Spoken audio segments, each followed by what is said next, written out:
ओम श्री गणेशाय नमः। राधे राधे दोस्तों, आप सभी का मेरे चैनल वतकथा एस्ट्रोलॉजर में स्वागत है। दोस्तों, प्रेगनेंसी के दौरान बहुत से चेंजेस आते हैं खाने पीने को लेकर, शरीर में कई चेंजेस आते हैं। लेकिन आज हम आपको प्रेगनेंसी के दौरान अगर आपको ये 3 चीज़ें पसंद नहीं आती हैं तो आप समझ सकते हैं कि आपको बेटा ही होने वाला है।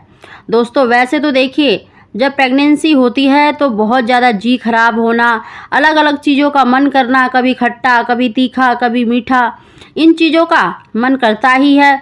और समय समय पर आपको देखिए बहुत चेंजेस अपने अंदर दिखाई देते हैं, स्वभाव के अंदर दिखाई देते हैं। दोस्तों, अगर प्रेगनेंसी के दौरान विशेष रूप से अगर ये 3 चीज़ें आपको पसंद नहीं हैं तो आप ये अंदाज़ा लगा सकते हैं कि आप एक बेटे को जन्म देने वाली हैं। दोस्तों, आज उसी की जानकारी दे रहे हैं। दोस्तों, अगर आपको वीडियो पसंद आए तो इसे लाइक अवश्य ही करिएगा और मेरे चैनल को सब्सक्राइब करना ना भूलिएगा।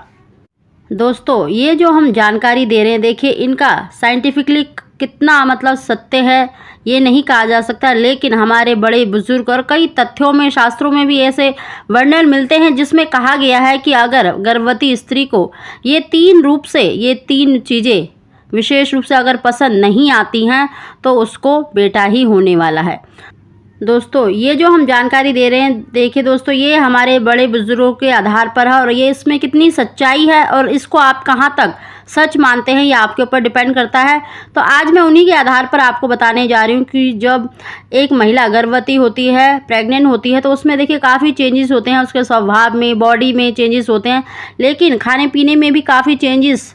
मोस्टली जो कंसीव करती हैं बेबी बॉय को, उनमें अधिकतर देखिए एक जैसे ही मतलब देखा गया है खाने के मामले में कि उनको देखिए कम खाती हैं, मतलब बहुत अधिक भूख नहीं लगती, कम भूख लगती है और उनको आलस बिल्कुल भी नहीं आता। कहते हैं कि जब आप एक कन्या को कंसीव करती हैं, एक लड़की आपके गर्भ में होती है, तो आपको आलस अधिक आता है और आप मतलब ज़्यादा सोते हैं। लेकिन जब आप बेबी बॉय को कंसीव करते हैं तो आपको भूख भी कम लगती है, मतलब खाना आप खाते हैं टाइम टाइम पर, लेकिन आप कम खाते हैं। मतलब मोस्टली जैसे गर्भवती स्त्री ज़्यादा खाती है तो आप कम खाते हैं, ये देखा गया है, और उनको आलस बिल्कुल भी नहीं आता है। दोस्तों, अगर प्रेगनेंसी के दौरान आपको अदरक और लहसुन की स्मेल जब कोई काट रहा है या आप खुद भी काट रहे हैं तो उसकी स्मेल आपको अच्छी ना लगे, आपका जी खराब हो, आपको उल्टी हो, तो कहते हैं कि आपने बेबी बॉय को कंसीव करा है। अगर आपको अदरक और लहसुन की स्मेल नॉर्मल लगती है, आपको कोई मतलब उससे फ़र्क नहीं लगता है, तो आपने बेबी गर्ल को कंसीव करा है। ज़्यादातर मोस्टली दोस्तों ये देखा गया है कि जिन भी लेडीज़ को मतलब लहसुन की, अदरक की अगर स्मेल अच्छी ना लगे तो उनको बेबी बॉय कंसीव हुआ है। दोस्तों, साथ ही ऐसे ही अगर आपको देखिए प्याज की, नॉनवेज या फिर अंडे की स्मेल अगर आपको अच्छी नहीं लगती, आपको बिल्कुल भी खाना पसंद नहीं आ रहा है उस टाइम पे प्रेगनेंसी के दौरान, तो आप ये श्योर हो सकते हैं कि आपने बेबी बॉय को ही कंसीव किया है। मोस्टली दोस्तों ये देखा गया है, उसी के आधार पर बताया गया है।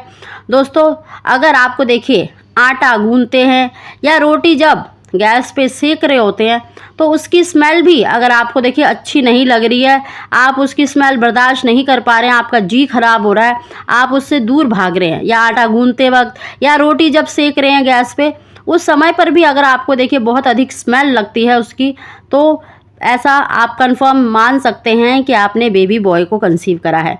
दोस्तों, प्रेगनेंसी के दौरान देखिए बहुत सी चीज़ों से हमें स्मेल आती है, लेकिन मोस्टली जो बेबी बॉय को कंसीव करती हैं उनमें अधिकतर यही देखा गया है कि वो नॉनवेज, प्याज, लहसुन की अगर स्मेल उनको पसंद नहीं है तो उनको बेबी बॉय हुआ है। तो उसी के आधार पर आपको एक इन्फॉर्मेशन दी गई है। दोस्तों, पहले समय में देखिए हमारे बड़े बुजुर्ग डॉक्टरों के पास नहीं जाते थे, अल्ट्रासाउंड नहीं होते थे, तो वो देखकर ही बता देते थे हमारे खाने पीने को, स्वभाव को देखकर कि आपको बेबी बॉय होगा या बेबी गर्ल होगी। तो दोस्तों, ये उन्हीं के आधार पर बताया गया है। इनको आप कितना सच मानते हैं और कितना झूठ मानते हैं ये आपके ऊपर डिपेंड करता है। दोस्तों, ये तथ्य उन्हीं के बड़े बुजुर्गों के आधार पर आपको मैंने बताए हैं। अगर आपको हमारी जानकारी और वीडियो पसंद आई हो तो उसको लाइक अवश्य ही करेगा। आप सभी को ओम श्री गणेशाय नमः।